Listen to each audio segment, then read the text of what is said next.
में लिखा है, अगर बुक है तो आप बुक से देख सकते हो, the total cost C of X, the total cost C of X in rupees associated with production of X unit of an item is given by C of X is equals to 0.007x cube minus 0.003x square plus 15x plus 400 plus 400। Note किया? चलो 4000 क्या ये note कर लिया सबने? इसमें लिखा है find the marginal cost, find the marginal cost, find the marginal cost when 17 units produced, when 17 units produced। ठीक है, तो ध्यान से सुनना सारे बच्चे, स्पेशली जो पीसीएम वाले, सारे पीसीएम वाले ही हैं, ठीक है, एक आध कॉमर्स वाले। तो ये क्वेश्चन जो है ना, कॉमर्स वाले बच्चे ज्यादा पढ़ते हैं। कॉस्ट फंक्शन और क्या होता था, प्रॉफिट फंक्शन और रेवेन्यू फंक्शन, ये तीन तरह के फंक्शंस पढ़ते हैं, जिसमें कॉस्ट फंक्शन को डिनोट करते हैं C of X से। यहां पर C टोटल कॉस्ट है, X नंबर ऑफ यूनिट्स है प्रोडक्शन की। ठीक है, तो कॉस्ट डिपेंड करता है कि आप कितना आइटम प्रोड्यूस कर रहे हैं।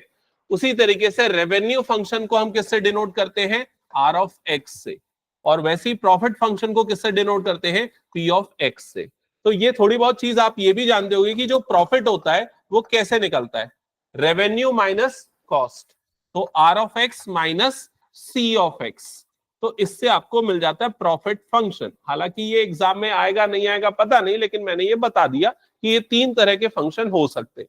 अब पीसीएम वाले बच्चों से क्या पूछ सकता है बता रहा हूं, वो पूछ सकता है कि मार्जिनल कॉस्ट क्या होगा, या मार्जिनल रेवेन्यू क्या होगा, या मार्जिनल प्रॉफिट क्या होगा।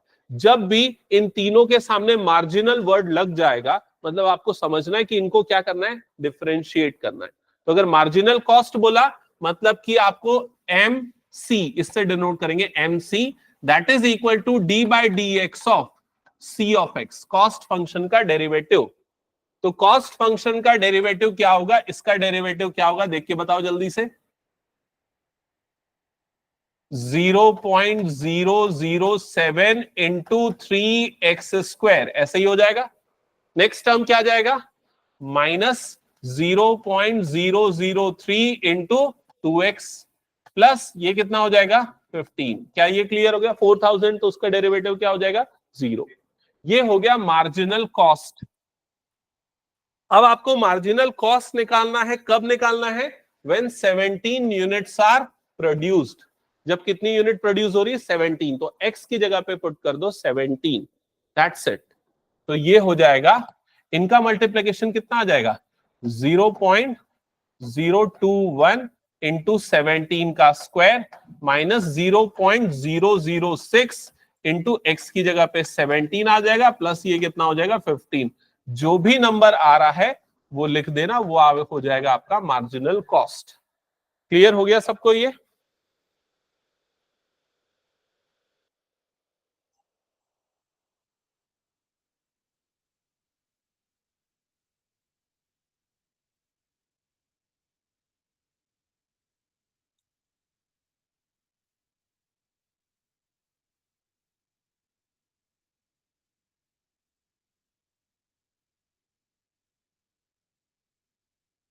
अब कैलकुलेशन वगैरह मत करो, रहने दो, छोड़ दूंगा इसको मैं। हाँ, आगे बढ़ते हैं नेक्स्ट पे।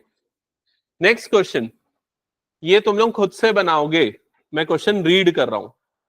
The total revenue in rupees received from the sales of x units of product is given by R of X is equals to 13x square plus 26x plus 15। तो ये क्या है, कौन सा फंक्शन है ये, रेवेन्यू फंक्शन। और question में पूछा है find marginal revenue when x is equal to 7, marginal revenue when x is equal to 7। तो क्या निकालना है इस क्वेश्चन में, क्या निकालना है इस क्वेश्चन में? हाँ, डिफरेंशिएशन करना है मार्जिनल रेवेन्यू, जिसको हम MR से डिनोट करेंगे, at x is equal to, at x is equal to क्या बोला मैंने, 7। Marginal revenue at x is equal to 7। तो MR is equal to d by dx of R of x। तो ये हो जाएगा 26x प्लस 26, इसका डिफरेंशिएशन आएगा, फिर 26x की जगह पे 7 डाल देना प्लस 26, सिंप्लीफाई कर लो, कितना आ रहा है बताओ, 208, 208।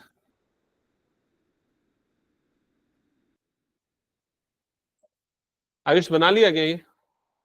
ओके। अब ज्यादा डिटेल में वैसे जानने की जरूरत है नहीं, लेकिन मार्जिनल रेवेन्यू का मतलब क्या होता है एक्चुअल में, अगर आप उस कंसेप्ट को समझना चाहते हो कॉमर्स के टर्म्स में, तो रेवेन्यू जो है ना वो डिपेंड करता है कितने प्रोडक्ट्स आप सेल कर रहे हो। कई बार क्या होता है ना कि अगर आपने 10 प्रोडक्ट सेल किए तो आपका रेवेन्यू थोड़ा कम होगा, लेकिन 11th प्रोडक्ट पे अचानक से रेवेन्यू बढ़ जाएगा, क्योंकि यहाँ रेवेन्यू जो है वो क्वाड्रेटिक फंक्शन है एक्स का। समझ में आ रहा है कि नहीं ये चीज? तो मार्जिनल रेवेन्यू मतलब 10th से 11th जो आइटम सेल करने पे जो रेवेन्यू हो रहा है, that is called marginal revenue. Clear? Next question पे आते हैं। The rate of change of area, the rate of change of area, the rate of change of area of a circle, of a circle with respect to radius r, with respect to radius r, rate of change of area of circle with respect to radius r when r is equal to 6, when r is equal to 6, ये आपको निकालना है। Yes, तो area, area of circle का formula होता है pi R square, और area का change with respect to R बोल रहा है, मतलब किसके रेस्पेक्ट में डिफरेंशिएट करोगे, आर के। तो ये हो जाएगा D A by D R, D A by D R करोगे तो ये कितना बन जाएगा 2 पाई आर, और आर की जगह पे पुट कर दो 6, 6 पुट कर दोगे तो ये हो जाएगा 12 पाई। समझ में आ गया सबको? एमसीक्यू वाला क्वेश्चन था ये। नेक्स्ट लास्ट क्वेश्चन है इस एक्सरसाइज का, और इसमें भी रेवेन्यू फंक्शन दिया हुआ है और मार्जिनल रेवेन्यू निकालना है। बना लोगे ना उसको भी? तो स्किप कर दूं, आगे बढ़े? ठीक है। तो आज की क्लास का सबसे इंपॉर्टेंट और अभी आने वाले समय का सबसे इंपॉर्टेंट टॉपिक हम स्टार्ट करने वाले हैं, जिसका नाम है increasing decreasing function. Increasing decreasing function, increasing decreasing function. ठीक है, इसको समझ जाओगे तो आप समझ पाओगे मैक्सिमा मिनिमा। मैक्सिमा मिनिमा और ये दोनों एक दूसरे से रिलेटेड है। ठीक है, अब समझो कैसे। आप लोगों ने क्लास 10th पढ़ा है ना सबने? ठीक है, क्लास 10th में याद होगा P of x is equal to x plus 1। क्या है ये? चलो मैं याद दिलाता हूं। P ऑफ x मतलब पॉलिनोमियल, x प्लस 1 मतलब कौन सा पॉलिनोमियल? Linear polynomial. याद है? लीनियर पॉलिनोमियल का ग्राफ बनता था ऐसा, P of x is equal to X square plus 2x plus 1। कौन सा पॉलिनोमियल? क्वाड्रेटिक का ग्राफ बनता था ऐसा, P of x is equal to X cube minus 3x square plus 2x plus 1। कौन सा पॉलिनोमियल? क्यूबिक। क्यूबिक के graph में क्या फर्क होगा पता है? एक टर्न, दो टर्न, ऐसा 2 बार टर्निंग होगी। देखो लीनियर में कहीं टर्निंग नहीं, स्ट्रेट चल रहा है। क्वाड्रेटिक में एक बार टर्निंग होगी, बाय क्यूबिक में क्या होगी? 2 बार टर्निंग होगी। समझ में आ रहा है कि नहीं? वैसे ही बाय क्वाड्रेटिक होगा तो कितने बार टर्निंग होगी? 3 बार टर्निंग होगी। क्या ये लॉजिक समझ पा रहे हो कि नहीं? ठीक है, अब देखो ये कैसे रिलेटेड है इंक्रीजिंग डिक्रीजिंग। अगर मान लो मेरे पास कोई लीनियर फंक्शन है, तो या तो वो सिर्फ इंक्रीजिंग होगा या सिर्फ डिक्रीजिंग होगा। समझ में आया कि नहीं? या सिर्फ वो इंक्रीजिंग होगा या सिर्फ वो क्या होगा? डिक्रीजिंग। जैसे ये P of x is equal to X plus 1, ये उसका मैंने ग्राफ बनाया। ये फंक्शन कैसा दिख रहा है? इंक्रीजिंग। मैं अगर ग्राफ बनाऊंगा ऐसा, P of x is equal to minus 2x plus 3, तो इसका ग्राफ बनेगा डिक्रीजिंग वाला, इसका ग्राफ बनेगा डिक्रीजिंग वाला। कैसे पता चला इसका ग्राफ डिक्रीजिंग बन रहा है, उसका ग्राफ इंक्रीजिंग? यहां पर ये माइनस है, यहां पर ये प्लस है। इसको दो तरीके से पहचान सकते हो। अगर क्लास 11th में ये वाला कंसेप्ट याद होगा, y is equal to M X plus C. M का मतलब क्या होता था? स्लोप। याद है? स्लोप पॉजिटिव तो लाइन क्या होती थी? इंक्रीजिंग। स्लोप नेगेटिव तो लाइन क्या होती थी? डिक्रीजिंग। याद आया ये चीज? एक कंसेप्ट। अब इसको डिफरेंशिएशन से समझना, डिफरेंशिएशन से समझेंगे। अगर मैं इसको डिफरेंशिएट करता हूं, मान लो ऐसा ले लिया, y is equal to X plus one, D Y by D X निकाला। D Y by D X कितना का? जल्दी बताओ। 1। समझ में आया? डी वाई का मतलब y में चेंज। उधर ध्यान मत दो, इधर ध्यान दो, कुछ नहीं गिरा यहां। dy का मतलब y में change, y2 minus y1 upon dx का मतलब x में चेंज, मतलब क्या हो गया? x2 minus x1। समझ में आ रहा है कि नहीं? y2 minus y1 upon x2 minus x1 क्या देता है ये? स्लोप। स्लोप क्या कैसे निकला हमारे पास? डिफरेंशिएट करने से। और वो क्या है हमारे पास? पॉजिटिव। इसको डिफरेंशिएट करेंगे, इस वाले टर्म को डिफरेंशिएट करेंगे, dy बाई dx क्या आएगा यहाँ पर?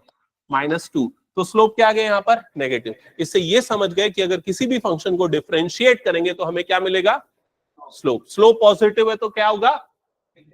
नेगेटिव है तो क्या होगा? डिक्रीजिंग। तो लीनियर में सिर्फ इंक्रीजिंग होगा, सिर्फ डिक्रीजिंग होगा। लेकिन अगर क्वाड्रेटिक है तो देखो यहां पर डिक्रीज हो रहा है, फिर यहां से क्या हो रहा है? इंक्रीज हो रहा है। क्यूबिक है तो इंक्रीज डिक्रीज इंक्रीज ऐसा चल रहा है। समझ में आ रहा है कि नहीं ये चीज? ठीक है। तो हमारे पास ऐसे वाले क्वेश्चन तो नहीं आएंगे जिसमें स्ट्रेट फॉरवर्ड हमें पता चल जाए। हमारे पास क्वेश्चन इस तरह के आएंगे, क्वाड्रेटिक या फिर कौन से? क्यूबिक वाले। अब इसमें कैसे पता करेंगे समझना।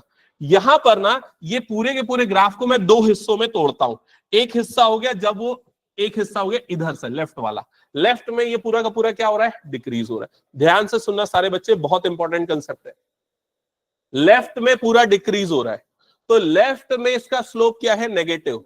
इसका मतलब इसका डेरिवेटिव क्या आएगा? नेगेटिव लेफ्ट में। और राइट में ये क्या हो रहा है? इंक्रीज। तो राइट में इसका स्लोप क्या है? पॉजिटिव। तो राइट में इसका डेरिवेटिव क्या होगा? पॉजिटिव। लेकिन इस पॉइंट पे क्या होगा इसका स्लोप? इस पॉइंट पे स्लोप क्या हो जाएगा? 0। समझ में आया कि नहीं? तो जिस पॉइंट पे स्लोप 0 होता है, जिस x की वैल्यू के लिए स्लोप 0 होता है, उस पॉइंट को बोलते हैं टर्निंग पॉइंट। टर्निंग पॉइंट क्यों बोलते हैं? समझ गए ना? क्योंकि वो टर्न हुआ उस पॉइंट के बाद, टर्निंग पॉइंट। उसको और भी नाम है क्रिटिकल पॉइंट, क्योंकि वो क्रिटिकल पॉइंट है, इंपॉर्टेंट पॉइंट है। उसी पॉइंट पे आपको या तो मिनिमम वैल्यू मिलेगी या फिर मैक्सिमम वैल्यू। तो देखो यहां मिनिमम वैल्यू मिल रही है क्योंकि इस पॉइंट पे टर्न हो गया। ये समझ में आ रही है ये चीज? यहां पर कितने टर्निंग पॉइंट मिल रहे हैं आपको? 2। एक ये वाला टर्निंग पॉइंट मिल रहा है और एक ये वाला टर्निंग पॉइंट मिल रहा है। समझ रहे हो ना ये चीज? इस टर्निंग पॉइंट के पहले स्लोप क्या है? स्लोप क्या है? पॉजिटिव की नेगेटिव? पॉजिटिव। मतलब dy बाई dx की वैल्यू क्या है यहाँ पर? पॉजिटिव। इसके बाद dy बाई dx की वैल्यू क्या है? नेगेटिव। और इसके बाद dy बाई dx की वैल्यू क्या है? पॉजिटिव। तो देखो अगर dy बाई dx प्लस से माइनस में बदलता है, प्लस से माइनस में बदलता है तो उस पॉइंट पे आपको क्या मिल जाता है? मैक्सिमा। और अगर माइनस से प्लस में बदलता है तो उस पॉइंट पे क्या मिल जाता है? मिनिमा। तो इंक्रीजिंग डिक्रीजिंग और मैक्सिमा मिनिमा एक दूसरे से रिलेटेड टॉपिक है। समझ में आया क्यों रिलेटेड है? ठीक है। अब इसको समझने के लिए हम एक अच्छा सा क्वेश्चन लेते हैं। मैं एनसीईआरटी के हिसाब से नहीं चलूंगा, आगे पीछे क्वेश्चन सारे करेंगे लेकिन आगे पीछे करेंगे उस ऑर्डर में जिससे आपको समझने में आसानी हो। ठीक है। तो मैं एक पहला क्वेश्चन दे रहा हूं। क्वेश्चन नंबर 6 सबसे पहले करना चाहिए, मेरे ख्याल से सबसे अच्छा है। तो क्वेश्चन नंबर 6 से पहले मैं करवा रहा हूं। यहां पर लिखा है फाइंड द इंटरवल। आप नोट करो ना क्वेश्चन, ऐसा लिखना, find interval, find interval in which functions are strictly increasing or decreasing. Functions are strictly increasing or decreasing. Find the interval in which functions are strictly increasing or decreasing. लिख लिया सबने? ठीक है। तो सबसे पहले फंक्शन से स्टार्ट करते हैं, ये वाला function f of x is equal to f of x is equal to x square plus 2x minus 5। ये हो गया है ना? लिख लिया सबने? हाँ, क्या है डिग्री, क्या है इस फंक्शन की? डिग्री 2। क्वाड्रेटिक है ये। कितने बार टर्न होगा ये? एक बार टर्न होगा। याद है थोड़ा बहुत? याद नहीं तो भी चलेगा, वैसे तो एक बार टर्न होगा। ठीक है। एक क्रिटिकल पॉइंट मिलेगा। अब वो क्रिटिकल पॉइंट कैसे मिलेगा ये इंपॉर्टेंट पार्ट है। तो हाँ, तो ये क्रिटिकल पॉइंट निकालने के लिए थोड़ा सा याद है, अभी मैंने ये कंसेप्ट बताया था। देखो ये जहां पर वो क्रिटिकल पॉइंट आएगा वहां पर उसका स्लोप क्या हो जाएगा, जीरो। स्लोप जीरो मतलब उसका डेरिवेटिव क्या हो जाएगा, जीरो। तो उसको डिफरेंशिएट करो और इक्वल टू क्या कर दो, जीरो। तो डिफरेंशिएट करोगे मतलब इसको लिखेंगे F dash of X. F dash of X की वैल्यू क्या आ जाएगी, 2x प्लस 2। अब जो इसका डेरिवेटिव आया उसको इक्वल्स टू जीरो करो। तो 2x प्लस 2 को इक्वल टू जीरो करो। तो 2x की वैल्यू हो जाएगी -2 और x की वैल्यू हो जाएगी -1। क्या ये समझ में आ गया? मतलब हमें पता चल गया कि ये टर्निंग पॉइंट है, इस पॉइंट के पहले और बाद में चेंज हो रहा है उसका स्लोप। समझ गए ना, यहां तक हो गया। अब क्या करना है, ध्यान से समझना। अब आपको एक नंबर लाइन बनाना है, नंबर लाइन जो कि -इन्फिनिटी से +इन्फिनिटी तक है, और उसके बीच में ये वाले नंबर को मार्क करना है, क्रिटिकल पॉइंट को मार्क करना है जो है -1। समझ गए? अब हम क्या करेंगे, हम इसके पहले वाला स्लोप देखेंगे, पॉजिटिव आ रहा है या नेगेटिव आ रहा है, उसके बाद वाला देखेंगे। स्लोप का मतलब एफ डैश ऑफ एक्स की वैल्यू देखेंगे कि क्या आ रही है इसके पहले और इसके बाद में। तो इसके पहले क्या आ रही है वो देखने के लिए हम इसके पहले का कोई भी एक नंबर मन से सेलेक्ट कर लेते जो उसके बीच में आ रहा हो। क्या ले ले, -2। -2 वाली वैल्यू को हम एफ डैश ऑफ एक्स में डालेंगे। तो अगर -2 को मैं यहां पर डालता हूं तो कितना हो जाएगा, -4 + 2, ऐसे ही होगा। कितने आएगी वैल्यू, -2। -2 का मतलब क्या आ गया, नेगेटिव। समझ में आया कि नहीं? एफ डैश ऑफ एक्स क्या आ गया, नेगेटिव। नेगेटिव आया मतलब इंक्रीज होगा कि डिक्रीज होगा, डिक्रीज। तो यहां पर फंक्शन क्या हो जाएगा, डिक्रीजिंग। फिर इसके बाद वाला वैल्यू लेंगे, इसके बाद वाला -1 के बाद वाला 0 ले सकते हो, 1 ले सकते हो, 2 ले सकते हो, कुछ भी ले सकते हो। मान लो 0 ही ले लिया आपने। 0 लोगे तो वैल्यू क्या आएगी, 2 + 2, पॉजिटिव। पॉजिटिव है मतलब इस इंटरवल में फंक्शन कैसा हो जाएगा, इंक्रीजिंग। क्या ये समझ में आया? तो आपको पूछा है कि बताओ कौन से इंटरवल में इंक्रीजिंग है और कौन से इंटरवल में डिक्रीजिंग। तो आप आंसर लिखोगे F of X is increasing on interval. Interval कौन सा इंटरवल, इंक्रीजिंग लिखा। इंक्रीजिंग कहां से कहां तक है, -1 से लेके इंफिनिटी। -1 से लेके इंफिनिटी। इसमें दोनों चीजें इंक्लूड नहीं होंगी, ओपन इंटरवल आएगा। ओपन इंटरवल, क्लोज्ड इंटरवल, याद है ना ये वाला कंसेप्ट? हाँ, तो दोनों ओपन इंटरवल आएगा। ठीक है, फिर उसके बाद क्या बोल रहा है, F of X is decreasing. Decreasing on interval, कौन सा इंटरवल पे डिक्रीजिंग है भाई, -इन्फिनिटी से लेके -1, दोनों में ही ओपन इंटरवल आएगा। ठीक है, -1 को हम इंक्लूड नहीं कर रहे हैं क्योंकि उस पॉइंट पे ना तो वो इंक्रीजिंग है और ना ही डिक्रीजिंग है। क्या ये समझ गए आप लोग सभी? सेकंड वाला सॉल्व करके बताओ मुझे, इंटरवल निकाल के बताओ।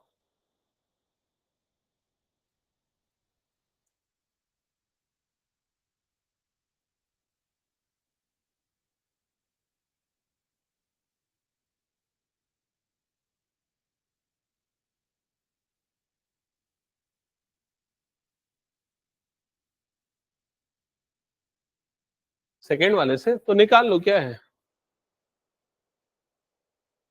जिनसे बन रहा है बनाते जाओ, जिनको थोड़ा बहुत डाउट है, एक आध और क्वेश्चन चाहिए, चलो मैं समझा देता हूँ।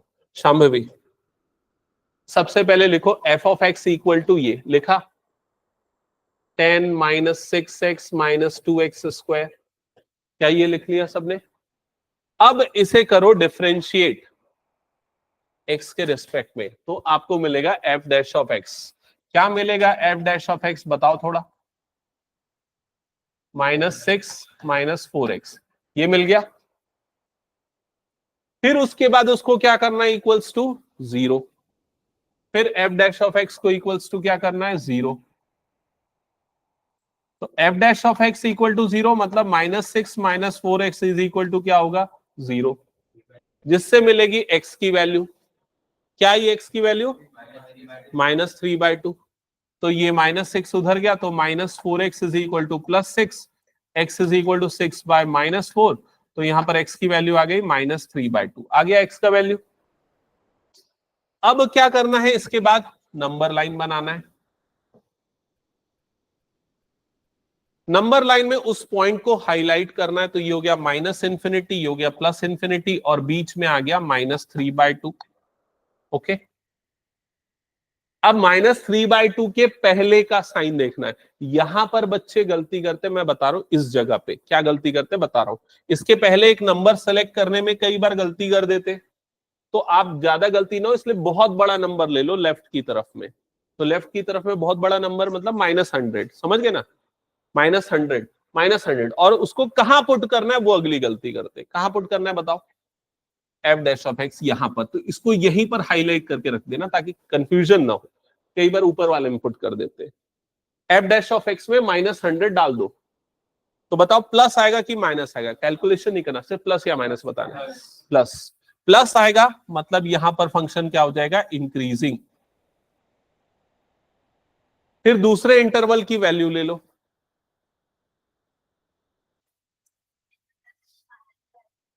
हाँ, यूजुअली ऐसा होता है, बट ऐसा हर बार हो जरूरी नहीं है।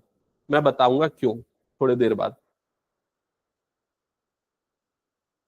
तो ये प्लस आया और अगला वाला यूजुअली माइनस आता है। आप वैल्यू पुट करके चेक कर भी लेना, 100 पुट करोगे तो नेगेटिव आएगा और ये वाला फंक्शन क्या हो जाएगा यहां पर, डिक्रीजिंग। समझ गए? अब ऐसा मैंने क्यों बोला कि यूजुअली ऐसा होता है, हर बार नहीं होता, समझना, ध्यान देना। उसके पीछे इसको ग्राफ से समझते हैं। अगर मान लो ये इस तरीके से ग्राफ बन रहा है किसी फंक्शन का, ऐसा बन रहा है ना, तो यहां पर 0 आया तो डिक्रीज हुआ तो इंक्रीज ही होगा। या मान लो अगर ग्राफ ऐसा बना, इंक्रीज हुआ फिर उसका डिक्रीज हुआ, तो प्लस के बाद माइनस आएगा। समझ रहे हो ना? लेकिन अगर मान लो कोई ग्राफ ऐसा बना कि इस तरीके से गया, फिर उसके जाके स्लोप 0 हो गया, फिर वापस बढ़ना चालू कर दिया, ऐसा भी कोई फंक्शन हो सकता है ना। तो यहां पर इंक्रीज था, फिर फ्लैट हो गया, स्लोप 0 हो गया, फिर इंक्रीज हो गया, तो प्लस के बाद प्लस भी आ सकता है। ऐसे सिचुएशन को पॉइंट ऑफ इन्फ्लेक्शन बोलते हैं। ठीक है, उसको हम बाद में डिस्कस करेंगे, मैक्सिमा मिनिमा के साथ आता है वो। नहीं, ये जरूरी नहीं है कि ये पॉलिनोमियल का ग्राफ हो, ये हो सकता है किसी और टाइप के फंक्शन का भी ग्राफ हो सकता है। ठीक है, जैसे x³ का ग्राफ कुछ इसी टाइप का बनता है क्या, चेक करो। x³ का ग्राफ कुछ ऐसा ही बनता है। x³ f(x) is equal to x³ वाला जो फंक्शन है ना, f(x) is equal to x³, उसका ग्राफ ऐसा ही बनता है। और इसमें यही सिचुएशन लगती है जो तुम लोग बोल रहे थे। अगर मान लो इसका f' निकालूंगा तो बताओ क्या होगा इसका डेरिवेटिव, 3x²। फिर उसके 3x² को इक्वल्स टू क्या करूंगा, 0। तो x की वैल्यू मुझे क्या मिल जाएगी, 0। तो देखो नंबर लाइन बनाया, नंबर लाइन में यहां पर क्या आ गया, 0। अब इसके पहले वाली वैल्यू पुट करो, इसके पहले वाली वैल्यू इधर वाली वैल्यू पुट करो। किसमें पुट करोगे, इसमें पुट करोगे, -1 लोगे, -1 लोगे, पुट करोगे, क्या आएगा, पॉजिटिव। इसके बाद वाली वैल्यू पुट लो, 1 ले लो, 1 ले लोगे तो फिर से क्या आएगा, पॉजिटिव। तो देखो साइन चेंज नहीं हुआ। तो ऐसा कई बार होता है कि साइन नहीं बदलता। समझ गए ना ये चीज? तो चलो अभी फिलहाल आगे हम डिटेल में धीरे धीरे डिस्कस करेंगे, अगले पे आओ। सेकंड सबका हो गया ना, थर्ड सॉल्व करो। थर्ड में कितने क्रिटिकल पॉइंट मिलेंगे, 2। चलो निकालो जल्दी, और फिर इंक्रीजिंग डिक्रीजिंग इंटरवल बताओ।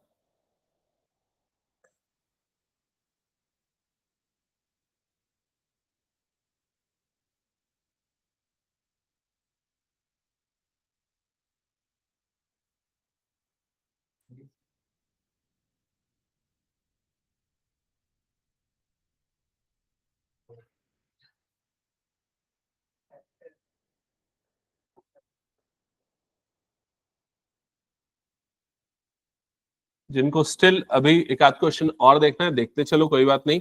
f(x) मेरे साथ में सॉल्व कर लो। पहले तो f(x) ले लेना, जो भी फंक्शन है, फिर उसको एक बार डिफरेंशिएट करना। इसको स्टेप के फॉर्म में लिख के भी याद कर सकते हो। पहले f(x) लेना, फिर f' निकालना, f' को 0 करना, स्टेप वाइज। पहले मैं ऐसे लिखाता था, f(x), फिर उसके बाद क्या फाइंड आउट करना, f', फिर put f' is equal to 0, then find the values of x, ये फाइंड आउट करना। फिर वैल्यूज ऑफ x को वापस कहां पर पुट करना है, f' में। फिर चेक करना है साइन, साइन अगर पॉजिटिव आया तो इंक्रीजिंग, साइन अगर नेगेटिव आया तो डिक्रीजिंग। आप चाहो तो ये फ्लो डायग्राम याद कर सकते हो, ठीक है। तो सबसे पहले एफ डैश ऑफ एक्स निकाला, एफ डैश ऑफ एक्स की वैल्यू आ जाएगी -6x², ये हो जाएगा -18x और ये हो जाएगा -12। चेक करते चलना, ठीक है। एफ डैश ऑफ एक्स आया। हाँ, अब एक मिनट ना, सारे बच्चे थोड़ा यहां पर ध्यान देना। सही कर सकते हो लेकिन टाइम कैसे बचाना है उस चीज को थोड़ा ध्यान से सुनो, ठीक है। एफ डैश ऑफ एक्स निकालने के बाद इसको यहीं पर फैक्टराइज करो। फैक्टराइज करने के लिए जो सबसे बड़ा नंबर दिख रहा है कॉमन निकालो, जो निकाल सकते हो, मतलब 6, तो 6 निकाल सकते हैं, सभी में नेगेटिव है तो -6 कॉमन निकाल लिया, तो क्या बच गया +3x+2। क्या ये क्लियर हो गया? अब इसको यही मिडिल टर्म स्प्लिट करके फैक्टराइज कर दो। किसमें स्प्लिट होगा मिडिल टर्म, बताओ जल्दी। 2x + 1x में क्या बनेंगे इसके फैक्टर्स? यहां से निकला x कॉमन तो ये हो गया x + 2, दूसरे में से क्या कॉमन, 1 कॉमन, तो इधर पे भी क्या बना x + 2, मतलब कुल मिला के इसके फैक्टर क्या हो गए, x + 1 और x + 2। ये तुम्हारा main F dash of x है, समझ गए ना। इस चीज को बॉक्स में बंद करके रखना, ये वाली वैल्यू काम की है तुम्हारे। यहां तक समझ में आया? हाँ, कुछ पूछ। हाँ, अभी उसको करेंगे ना, अभी अभी मैं ये स्टेप बाय स्टेप कर रहा हूं। F of X, F dash of X, अब एफ डैश ऑफ एक्स को इक्वल्स टू करूंगा 0, अब इसके बाद एफ डैश ऑफ एक्स को इक्वल्स टू करूंगा 0, मतलब कि -6 into X plus 1 into X plus 2 is equal to 0। Step को थोड़ा, ये वाले स्टेप को स्किप मत करना है, एक बार में 0 मत करना है ना, इसको अलग से रखना, फिर उसके बाद 0 करना, फिर एक्स की वैल्यू निकालना। एक्स की 2 वैल्यू निकली, घनिष्ठा कुछ प्रॉब्लम डाउट? हाँ हाँ, तो एक्स की 2 वैल्यू कौन कौन सी आ रही है, -1 और -2, ठीक है। ये एक्स की वैल्यूज आ गई। अब एक्स की वैल्यू के बाद हम नंबर लाइन सिस्टम यूज करते हैं। नंबर लाइन में इधर लेफ्ट मोस्ट हो गया -इंफिनिटी, राइट मोस्ट हो गया +इंफिनिटी, ठीक है। अब अगली गलती यहां पर कर सकते हो, -1 -2 मार्क करो जल्दी नंबर लाइन में, कर लिया? ठीक है, अब साइन निकालो प्लस माइनस वाला।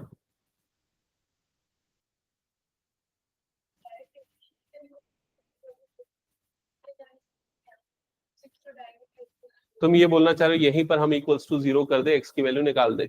एक्चुअली क्यों मैं मना कर रहा हूं, क्योंकि बाद में हम फिर से एक्स की वैल्यू इसमें पुट करते हैं ना, तो कंफ्यूजन हो जाता है, इसलिए मैं उसको डायरेक्ट वहां पर नहीं किया।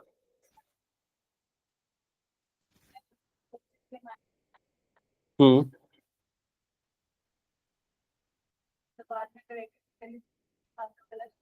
हाँ गलत आएगा। तो ये वाला स्ट्रक्चर जो है ना, इसको ना एकदम आखिरी में, इसको तुरंत 0 मत करना डिफरेंशिएट करते समय, पहले जितना फैक्टराइज हो रहा है वो करना और आखिरी में इक्वल टू 0 करना, और एफ डैश ऑफ एक्स को संभाल के रखना, उसमें वैल्यू पुट करना है। हाँ, तो यहां पर ये बताओ मुझे, मैं ये देखना चाह रहा था आप लोगों की कॉपी में, मेरे ख्याल से शायद किसी ने गलती नहीं की, -2 इधर आएगा, -1 इधर आएगा। कितने बच्चों ने उल्टा किया, किसी ने किया क्या? -1 इधर, माइनस, किसी ने नहीं किया, ठीक है, गुड। ये करना है। अब 3 इंटरवल में डिवाइड हो गया, ठीक है। घनिष्ठ, आप देखो तुम्हारे क्वेश्चन का आंसर यहां पर आएगा, समझना क्यों मैंने वैसा किया। सबसे पहला इंटरवल अब आप लोगे ये वाला, इसके बीच का कोई एक नंबर सेलेक्ट करो, -3। -3 को कहां पर रखना है, ये वाला जहां तुमने फैक्टराइज करके रखना वहां रखना। वहां रखने से तुमको क्या फायदा मिलेगा, देखो ये माइनस है ऑलरेडी, ये माइनस है, -3 डालोगे तो ये प्लस होगा कि माइनस होगा, बताओ? माइनस। ये प्लस होगा कि माइनस होगा? माइनस। तो माइनस माइनस माइनस, 3 बार माइनस, मतलब क्या आएगा, माइनस। तो ये वाला साइन कितना आ जाएगा, नेगेटिव, मतलब क्या हो जाएगा, डिक्रीजिंग। समझ गए ना? तो तुम लोगों को कैलकुलेशन नहीं करना पड़ेगा। अगर तुम लोग यहां पर डालोगे ना वैल्यू को, तो तुम लोगों को जबरदस्ती के कैलकुलेशन करना पड़ेगा। अगर मान लो तुमने -3 सेलेक्ट किया, -3 यहां पर डालोगे तो कैलकुलेशन करना पड़ जाएगा कि कितना आ रहा है, पॉजिटिव आ रहा है, नेगेटिव आ रहा है, एंड सो ऑन। समझ गए ना ये चीज? फिर अगला नंबर यहां इन दोनों के बीच का सेलेक्ट करोगे, कौन सा लोगे? -1.5, -1.5 यहां पर रखते हैं, बाहर में नेगेटिव है, ये नेगेटिव होगा कि पॉजिटिव होगा बताओ? -1.5 ले रहा हूं मतलब नेगेटिव होगा, ये क्या होगा? पॉजिटिव। तो ये पॉजिटिव नेगेटिव नेगेटिव, दो नेगेटिव आए मतलब क्या हो जाएगा? पॉजिटिव। पॉजिटिव हो जाएगा मतलब फंक्शन क्या हो जाएगा? इंक्रीजिंग। क्या ये समझ गए शांभवी? हाँ, लास्ट इंटरवल से एक वैल्यू सेलेक्ट करो, 0 ले लेते। 0 लेंगे तो देखो ये नेगेटिव ही है बाहर में, तो ये पॉजिटिव और ये भी पॉजिटिव, तो दो पॉजिटिव एक नेगेटिव मतलब क्या होगा? नेगेटिव। नेगेटिव मतलब इस इंटरवल में फंक्शन क्या हो जाएगा? डिक्रीजिंग। क्लियर हो गया ये चीज? हाँ, अब इंक्रीजिंग कौन से इंटरवल में है? तो आपका जवाब होगा -2, -1, इस इंटरवल में इंक्रीजिंग है। ठीक है। डिक्रीजिंग कौन से इंटरवल में है? तो आपका जवाब होगा -∞, -2 यूनियन -1, ∞, इस इंटरवल में इंक्रीजिंग है। क्या ये समझ में आ गया सभी को? हटा दो फिर इसको मैं। चलो अब ये वाला अगला खुद से सॉल्व करके दिखाओ, डी वाला सेक्शन, पार्ट डी।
ऑनलाइन में तुम लोग सॉल्व कर रहे हो? आयुष, सीमा?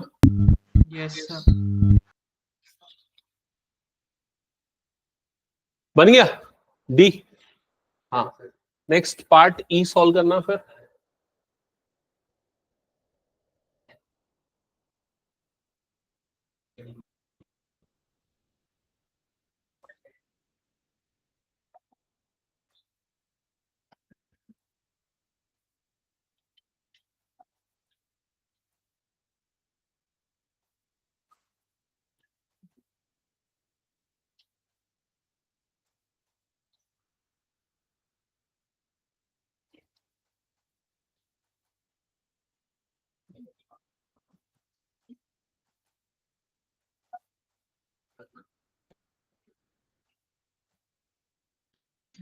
एक्स की वैल्यू -9/2 आ गई। ये वाला पार्ट इंपॉर्टेंट है, हाईलाइट करके रखना। ये स्टेप अगर चाहो तो स्टेप नोट कर सकते हो, step 1, step 2, step 3 like this, step 4।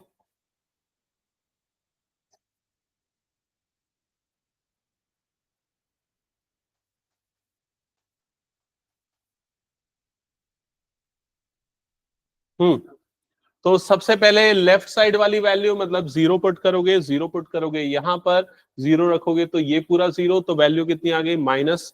Minus मतलब नेगेटिव, नेगेटिव मतलब डिक्रीजिंग। इससे बड़ी वैल्यू, गलत बोल रहा हूं क्या मैं? ठीक है, -1 रखेंगे, -1 रखेंगे मतलब क्या हो जाएगा? -1 नहीं, क्या रखेंगे? -5 रखेंगे, सॉरी, -5 रखेंगे। -4.5 हुआ ना ये नंबर? हाँ, -5 रखेंगे तो ये +10 हो जाएगा और पॉजिटिव आएगा। पॉजिटिव आएगा मतलब इंक्रीजिंग। 0 रखेंगे मतलब क्या आ जाएगा? नेगेटिव मतलब क्या हो जाएगा? डिक्रीजिंग। हो गया सबका? चलो लास्ट पार्ट सॉल्व करके दिखाओ, बताना है।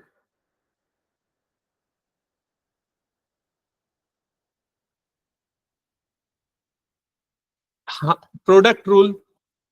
F of x, steps follow करो, एक्स प्लस वन का होल क्यूब, ये एफ डैश ऑफ एक्स निकालने के लिए प्रोडक्ट रूल पहले लगेगा। प्रोडक्ट रूल मतलब फर्स्ट फंक्शन, सेकंड का डेरिवेटिव, इसका डेरिवेटिव क्या आएगा, होल स्क्वायर इंटू वन, खत्म हो जाएगा, है ना। Plus second function X minus three का whole square, whole cube into three X plus one का होल स्क्वायर। यहां तक क्लियर हो गया। हाँ कुछ बहुत, मैं कुछ गलत किया क्या, क्या। हाँ प्लस से उधर माइनस आएगा, जहाँ माइनस सही है। सही है।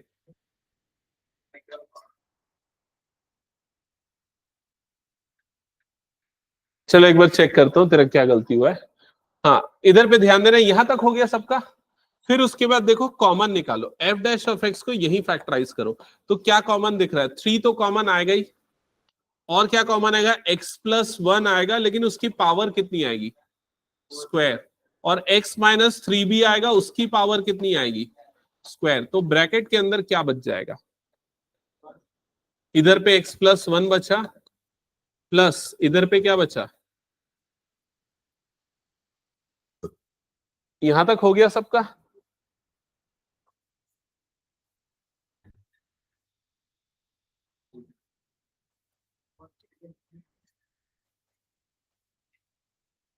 ये कितना बन जाएगा, एक्स प्लस एक्स क्या हो जाएगा, two X plus one minus three मतलब माइनस टू।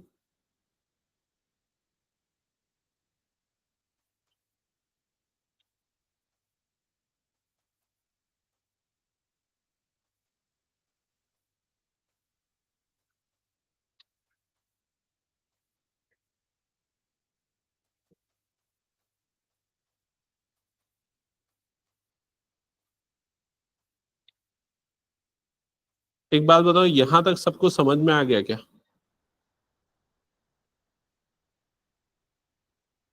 फिर इसको इक्वल टू जीरो करके एक्स की वैल्यू निकालो, एक्स की तीन वैल्यू मिलेंगी, ठीक है। और उसके बाद फिर प्लस माइनस वाले साइन चेक करो और बताओ किस में इंक्रीजिंग किस में डिक्रीजिंग। हाँ बता क्या हो गया।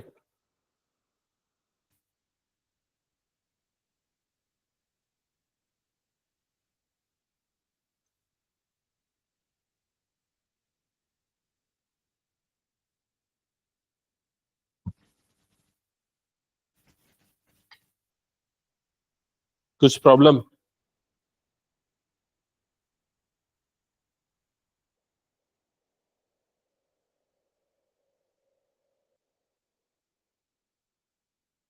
हाँ उससे कोई मतलब नहीं, तीनों जो फैक्टर है ना उसको इक्वल टू जीरो होगा।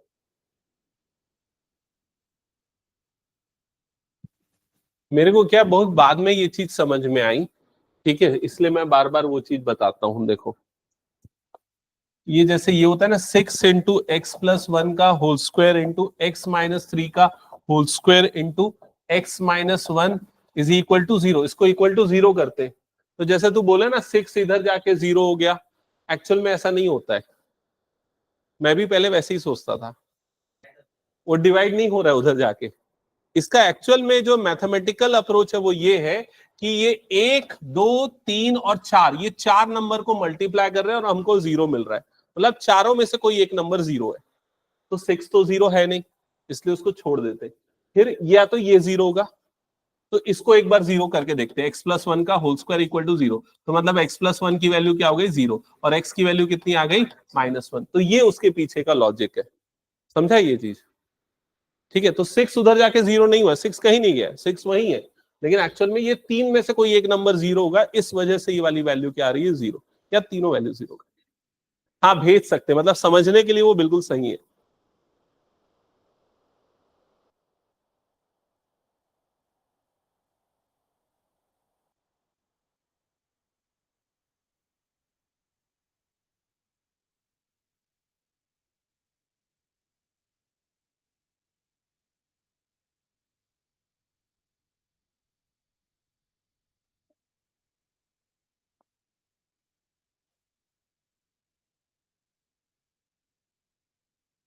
सारे क्रिटिकल पॉइंट निकाल लिए? लेफ्ट मोस्ट में माइनस इन्फिनिटी, राइट मोस्ट में प्लस इन्फिनिटी, बीच में क्या क्या नंबर आ रहे हैं?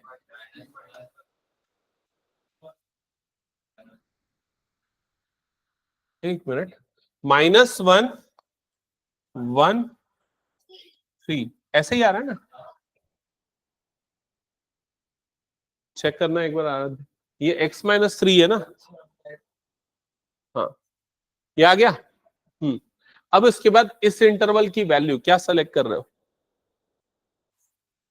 -2। -2 को यहां डालोगे, कोई फर्क नहीं पड़ेगा क्योंकि होल स्क्वायर है, पॉजिटिव ही होगा। यहां डालोगे कोई फर्क नहीं पड़ेगा, होल स्क्वायर है क्या होगा? पॉजिटिव ही होगा। यहां डालोगे तो क्या हो जाएगा? नेगेटिव। मतलब ये नेगेटिव आया, मतलब क्या हो जाएगा? डिक्रीजिंग। ठीक है, फिर -1 से 1 के बीच की वैल्यू लोगे 0। 0 लोगे तो पहले 3 से तो कोई फर्क नहीं पड़ेगा, सिर्फ आखिरी वाला डिसाइड कर रहा है साइन, तो आखिरी वाला क्या हो जाएगा? नेगेटिव। समझ रहे हो ना? 0 -1 मतलब कितना हो गया? माइनस। नेगेटिव, नेगेटिव मतलब क्या हो जाएगा? डिक्रीजिंग। चेक करो समझ रहे हो कि नहीं? है नहीं, नहीं दिखाना पड़ेगा, बस ऐसे ही लिखना। टेबल बनाना चाहिए इसको कायदे से देखा जाए तो। 1 से लेके 3 में मुस्कान कहीं प्रॉब्लम जा रही है क्या? ये यहां तक f डैश ऑफ x तक समझ में आ गया? फिर इन सारी वैल्यू को इक्वल्स टू 0 किया। हाँ, एक एक करके, एक बार इसको इक्वल टू 0 किया, एक बार इसको इक्वल टू 0 किया, एक बार इसको इक्वल टू 0 किया, तो x की 3 वैल्यू मिल गई। हो गया पूरा?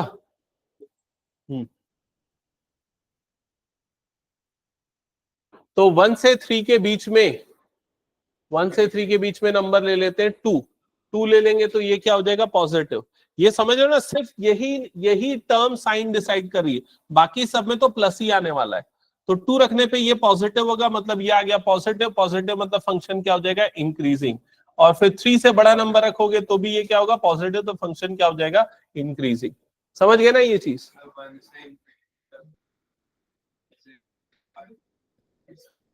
नहीं, एक्चुअली ऐसा लिखना नहीं है, मैं बता रहा हूं कैसे लिखना है इसको,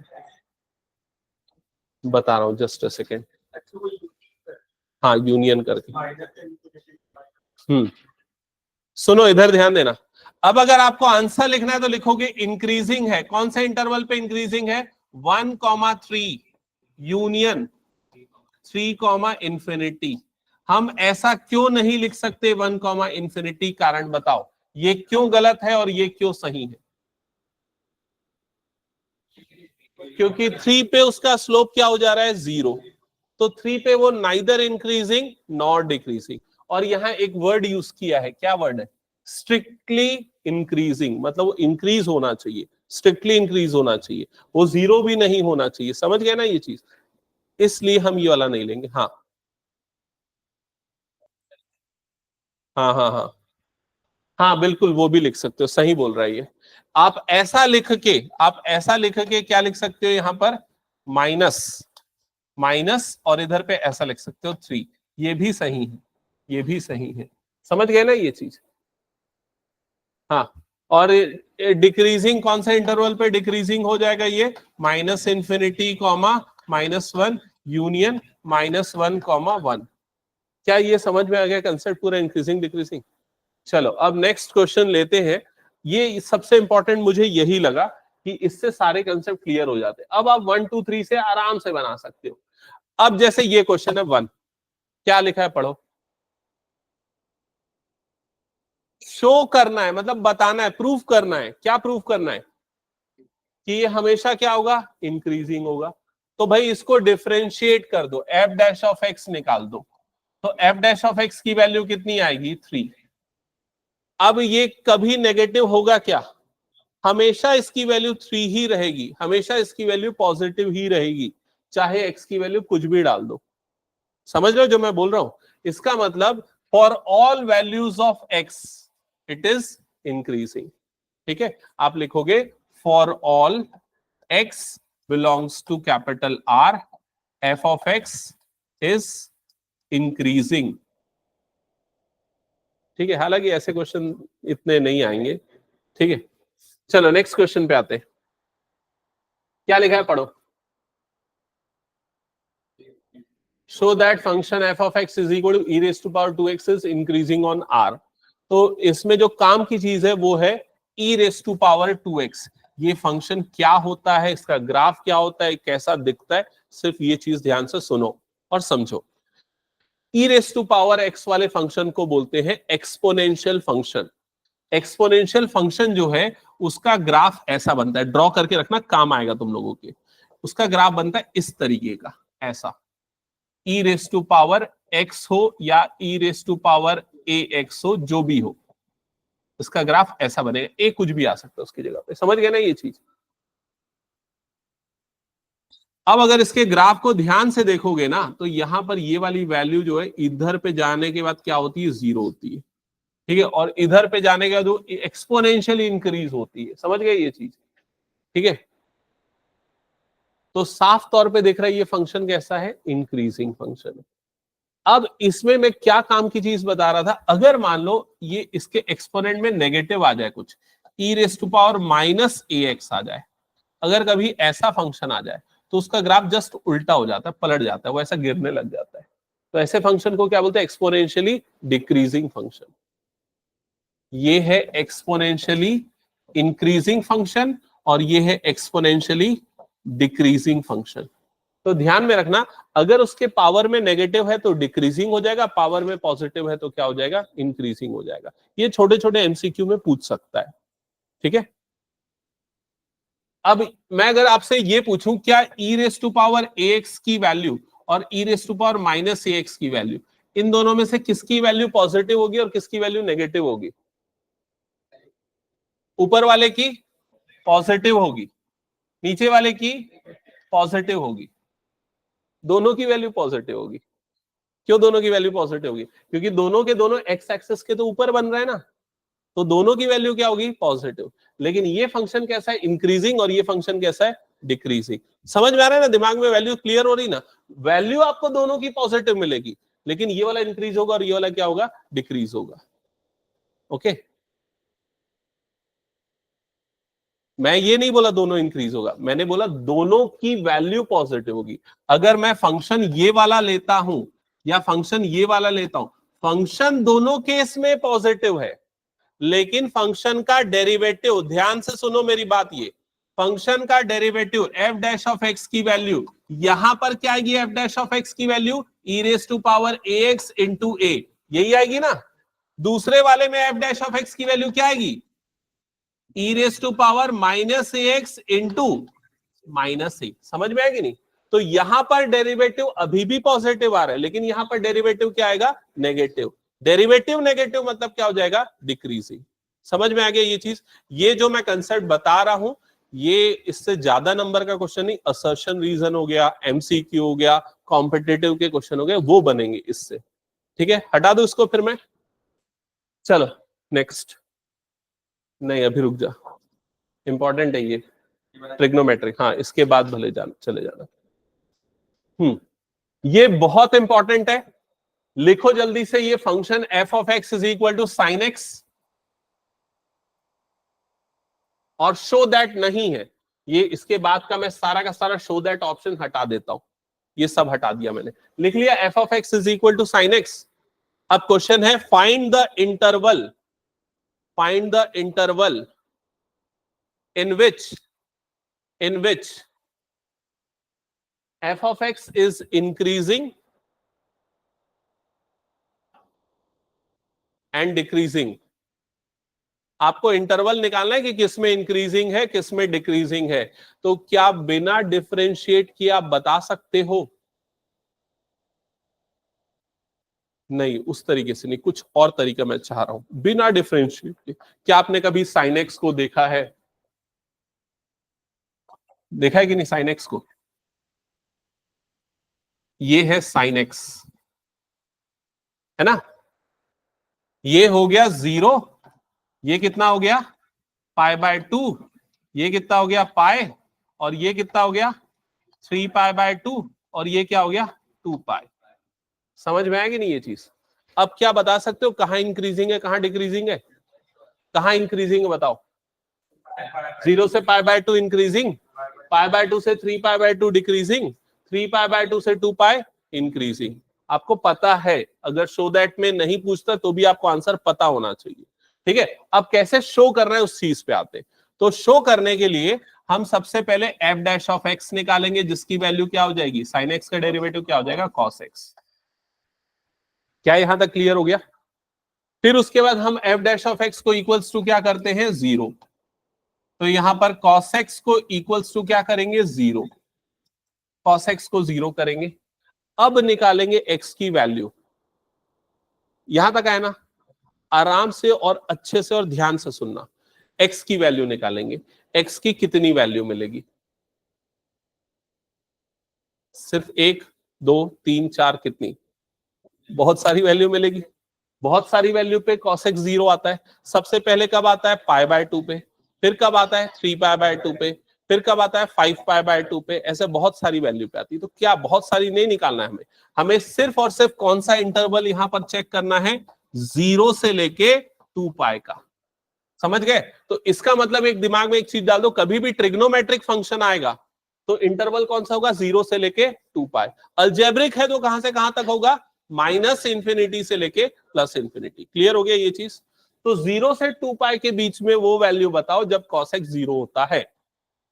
एक तो पाई बाय 2 और दूसरा कौन सा? 3 पाई बाय 2। तो एक पॉइंट आ गया यहां पर पाई बाय 2 और दूसरा पॉइंट आ गया यहां पर 3 पाई बाय 2। ये समझ में आ गया? ठीक है, अब इसके बाद इनकी वैल्यूज निकालना है ना? हाँ, इनकी वैल्यूज निकालना है। क्या हो गया? मैथ्स अटेंड नहीं कर रहे? ठीक है चलो। हाँ, तो इसमें आपको वैल्यूज निकालना है इंटरवल में। तो ये इसमें कंफ्यूजन होगा, मत करना कैलकुलेशन ज्यादा, ध्यान रखना बस क्लास 11 का कंसेप्ट। ये वाला याद है ना? 0, ये क्या हो गया? पाई बाय 2, ये क्या हो गया? पाई, ये क्या हो गया? 3 पाई बाय 2 और ये क्या हो गया? 2 पाई।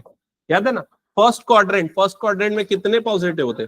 All positive. सेकंड में साइन, इसमें कौन सा? टेन, और इसमें कौन सा? कॉस। समझ गए? अब देखो इंटरवल है 0 से पाई बाय 2, कौन सा क्वाड्रेंट आ गया? First quadrant. फर्स्ट क्वाड्रेंट में सारे पॉजिटिव होते हैं, सारे पॉजिटिव होते हैं, मतलब एफ डैश ऑफ एक्स भी क्या होगा? पॉजिटिव। तो यहां पर F dash of x positive आएगा, मतलब फंक्शन कैसा हो जाएगा? इंक्रीजिंग। समझ गए? फिर उसके बाद पाई बाय 2 से 3 पाई बाय 2। तो पाई बाय 2 से 3 पाई बाय 2, तो कौन सा क्वाड्रेंट आ रहा है इसमें? सेकेंड और थर्ड क्वाड्रेंट। सेकेंड और थर्ड क्वाड्रेंट में कॉस कैसा होता है? नेगेटिव। तो सेकेंड और थर्ड में नेगेटिव, मतलब यहां क्या आ गया? नेगेटिव, मतलब क्या फंक्शन कैसा हो जाएगा? डिक्रीजिंग। समझ में आया कि नहीं? फिर आखिरी कौन सा क्वाड्रेंट है? 3 पाई बाय 2 से लेके 2 पाई, 3 पाई बाय 2 से लेके 2 पाई, कौन सा? Fourth quadrant. फोर्थ क्वाड्रेंट में कॉस कैसा होता है? पॉजिटिव। पॉजिटिव मतलब यहां पर फंक्शन फिर से कैसा हो जाएगा? इंक्रीजिंग। समझ में आया कि नहीं ये चीज? तो जो हमने ग्राफ से देखा, जो हमने नंबर लाइन से देखा और जो इस तरीके से देखा, सारी चीजें मैप हो गई। ठीक है, तो कर लो ये चीज कंप्लीट। अदरवाइज अगर तुम लोग वैल्यू पुट करने जाओगे बहुत कंफ्यूज हो जाओगे ना भाई। 0 से पाई बाय 2 की वैल्यू तो आराम से पुट कर दोगे, जैसे 60 डिग्री, 60 डिग्री पुट करोगे, हाँ पॉजिटिव आ रहा है, समझ गए। लेकिन ये वाली वैल्यू पुट करने जाओगे 120 डिग्री, अब cos 120 क्या निकाले, ये प्रॉब्लम आ जाएगी इसलिए। ठीक है, अच्छा ये समझ में आया तो बताओ cos x का इंटरवल निकाल के बताओ कहां इंक्रीजिंग कहां डिक्रीजिंग। cos x का इंटरवल बताओ कहां इंक्रीजिंग कहां डिक्रीजिंग। ये sin x का निकला है ना? इसी तरीके से मान लो f of x is equal to cos x है। बताओ कौन से इंटरवल में इंक्रीजिंग होगा, कौन से इंटरवल में डिक्रीजिंग होगा।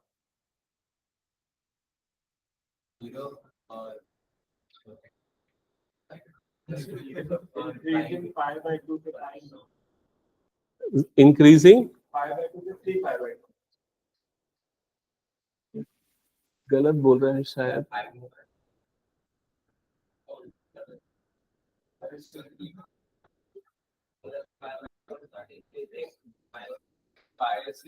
तुम लोगों को सबसे आसान तरीका बताया हूं। cos x देखा है तुम लोगों ने कैसा दिखता है? ग्राफ देखा है ना? तो ग्राफ से देख के बता दो।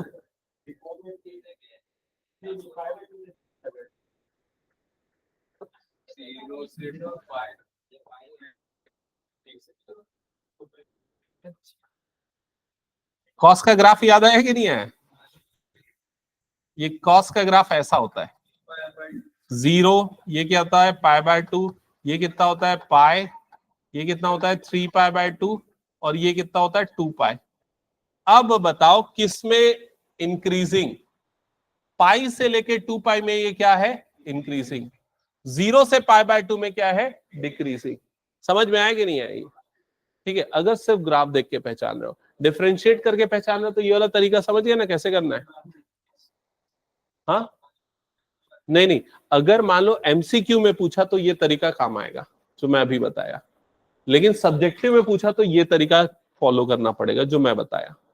ठीक है, हो गया क्या सबका ये? अब एग्जाम में तुम लोगों से ऐसा क्वेश्चन सीधे सीधे नहीं पूछेगा। क्या पूछेगा बता रहा हूं, पूछेगा find the interval in which F of X is equal to sine 2x is increasing और डिक्रीजिंग। x की जगह पे क्या आ जाएगा 2x, बदल गया। अब बताओ इंटरवल।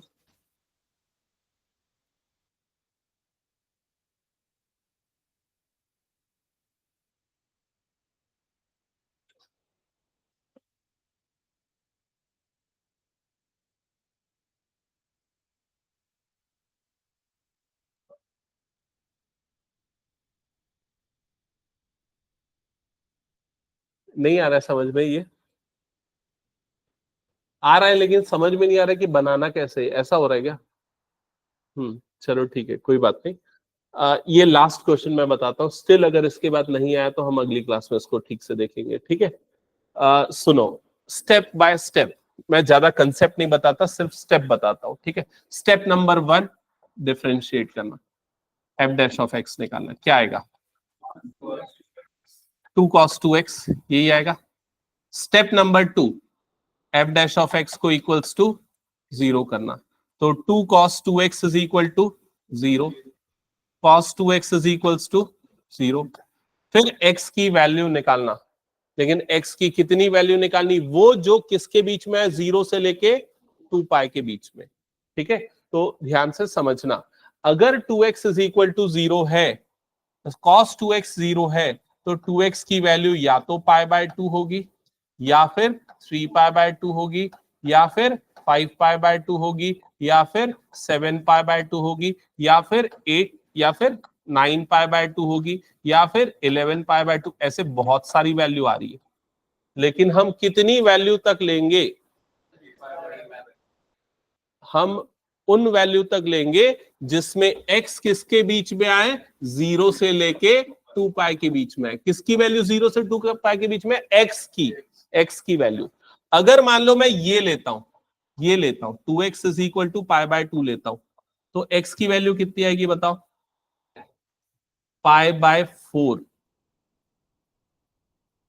क्या कैलकुलेशन कर रहे हैं? 2x is equal to π/2, x की वैल्यू कितनी आ जाएगी? π/4। समझ में आए? अगर 2x इज इक्वल टू ये ले रहा हूं, 2x इज इक्वल टू ये ले रहा हूं, तो बताओ x की वैल्यू क्या आएगी? x की वैल्यू आएगी 3π/4। अगले केस में x की वैल्यू क्या आएगी बताओ? 5π/4। अगले केस में x की वैल्यू क्या आएगी? 7π/4। अगले केस में x की वैल्यू कितनी आएगी? 9π/4। समझ में आ रहा है कि नहीं x की वैल्यू? ठीक है, तो यहां पर कौन कौन सी वैल्यू 2π के अंदर की है? ये वाली वैल्यू 0 से 2π के बीच की है, ये वाली वैल्यू क्या 0 से 2π के बीच की है या नहीं? कैसे अंदाजा लगा रहे हो? ये 3 है, ये 4 है, मतलब आएगा 0 पॉइंट समथिंग कुछ हो रहा है ना। 5/4 कितना है? 0 से 2π के बीच में है, 1 पॉइंट समथिंग कुछ आ रहा है। 7/4 है, ये भी आएगा। 9/4 है, ये नहीं आएगा। तो x की हम कौन कौन सी वैल्यू लेंगे? 1, 2, 3 और ये 4। तो ये 4 वैल्यू लेंगे, जिसमें एक आ जाएगा π/4, 0 से π/4, दूसरा आ गया π/4 से लेके 3π/4, तीसरा आ जाएगा 3π/4 से लेके कौन सा है 5π/4, फिर 5π/4 से लेके कौन सा हो जाएगा 7π/4, और 7π/4 से लेके कहां तक की वैल्यू हो जाएगी 2π। समझ में आया कितने इंटरवल आए? अब इसके बाद हम वैल्यू चेक करेंगे किसमें पॉजिटिव और किसमें नेगेटिव। ठीक है, किसमें पॉजिटिव किसमें नेगेटिव। तो ये वैल्यू कैसे ले?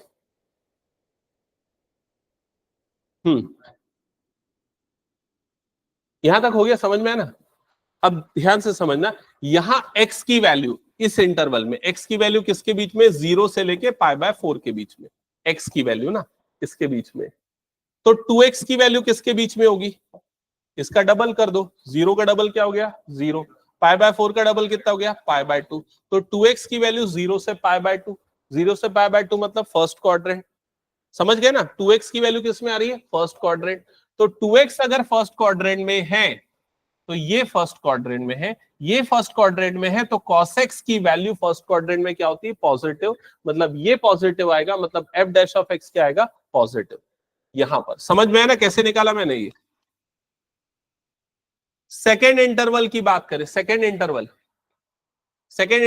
x की वैल्यू किसके बीच में आई है, π/4 से लेके 3π/4, π/4 से लेके 3π/4। तो 2x की वैल्यू कितनी होगी, इसका डबल कर दो, π/2 से लेके 3π/2।